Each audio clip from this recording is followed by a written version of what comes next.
Hey Canucks fans, welcome to Clay's Canucks commentary on a sunny Saturday, March the 3rd in Vancouver. I'm Clay Emo at Canuck Clay on Twitter, also founding member of the CPC, the Canucks Positivity Club. Last night I took my lovely wife Gail to the game and we saw the vaunted Nashville Predators defeat the Vancouver Canucks 4-3 in overtime in a relatively entertaining contest.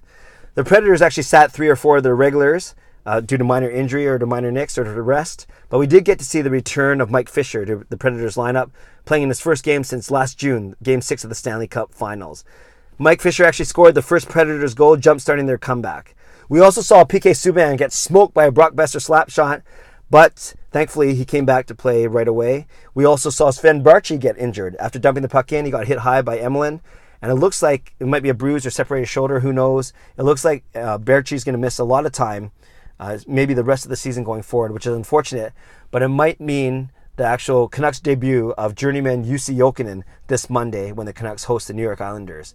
I've kind of feigned excitement on Twitter, but I am interested to see how he does. But yeah, I think I might be one of the only guys excited to see him. I'm not super excited, but it's always interesting to see a new player, which I'll get into in a couple minutes. So I put on this joke on Twitter, and it wasn't very well received, but I'll give it to you guys anyways. Knock, knock. You say, who's there? You see? You see who?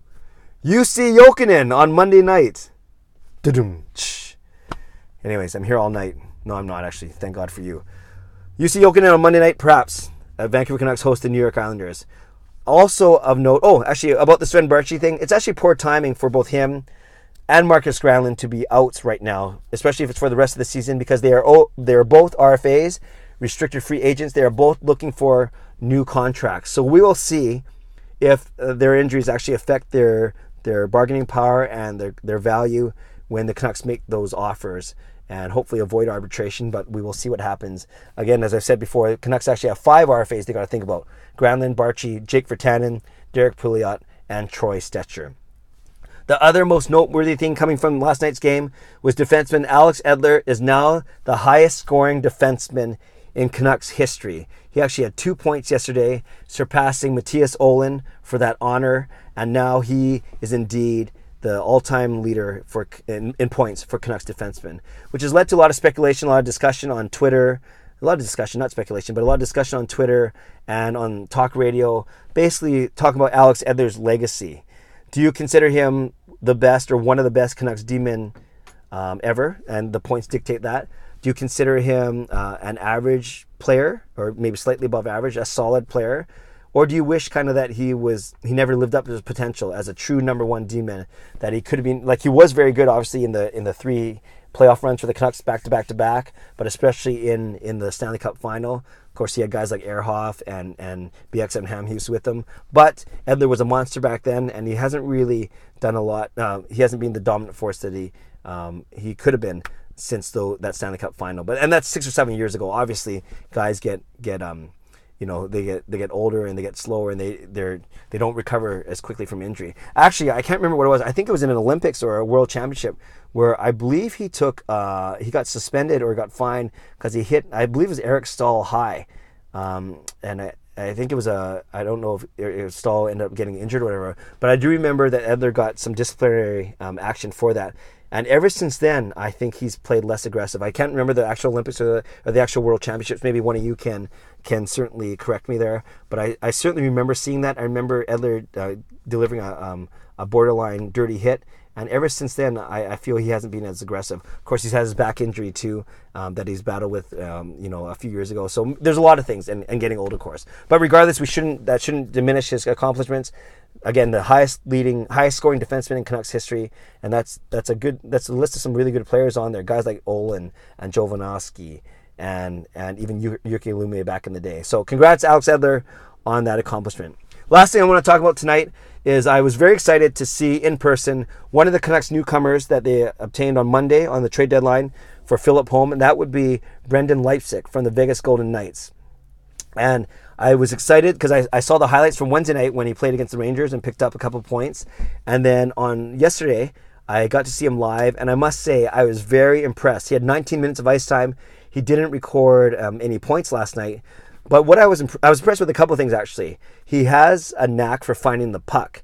And there are numerous times where he would just make the right play or the right cut in the offensive or defensive zone or neutral zone, and the puck would find its way to his stick. And this makes a lot of sense because one of the reasons why the Canucks traded for him is he's a good playmaker. You know, he's not the biggest guy. He's a good skater, but he's not the fastest guy. He doesn't have the best shot in the world. In fact, he missed that empty net last night. And I've heard people talk about his low shooting percentage in his career. He's only played a few games though, mind you. But what I saw last night was a guy who was able to skate quite well. He works very hard, and he finds open areas, and he finds the puck. Either he finds the puck, but like many good players, the puck seemed to find him. He's had instant chemistry with Brock Besser and Bo Horvat. He knows how, it seems like he studied them. He knows how they both play already. And the other good thing about Leipsic is he was very tough on the puck. He won a couple puck battles last night that I was very impressed with, fending off bigger defensemen or bigger forwards. Just really good with his stick, really good with his body positioning and with his feet. Just having a really good sense of where the puck was and how to move it and how to advance it to another teammate. So those two things really that I noticed, that he has a knack for the puck. And part of that, of course, is being strong on it and being able to win those puck battles. I can't wait actually to see how he continues to develop chemistry with both Brock Besser and Bo Horvat. And another good thing, he's on a really cheap contract. This year and next year, his contract is only $650,000 in salary cap, which is basically the minimum that you can go to. So $650,000 for maybe a first or second line winger. You can't really beat that. Of course, if he does well next year, it'll lead to a bit better contract as he enters his RFA year. But let's cross that bridge when we get to it. For now, let's enjoy Brendan Leipsic. Let's enjoy what he can bring to the team. A good skater, strong on the puck, and having a nose for the puck as well. Canucks fans, what do you think? What do you think of Barchi's injury? What do you think of UC Jokinen? Are you excited? What do you think of Alex Edler's legacy? And what do you think of Brendan Leipsic? Are you as excited as I am to see how he develops in the Canucks system and on the team? Lastly, my season ticket holder buddy, Mike, he's been my buddy for about 30 years now, or 20 years, but we've been season ticket partners for the past 7 or 8 years. We just renewed yesterday. So I'm looking forward to yet another season of being in the arena for a lot of the games, bringing these commentaries to you. Well, I would do that regardless of being at the games. But certainly committing to the team and knowing that some really positive, there you go again, positivity club, knowing that some positive strides and good years are ahead of this team. All right, that's enough for me. Have a great weekend. I won't check in with you until probably Tuesday, but I'll be going to Monday night's game with Mike as we see Brock Besser and the Canucks host Matt Barzal and the New York Islanders. Should be a great matchup and an entertaining game.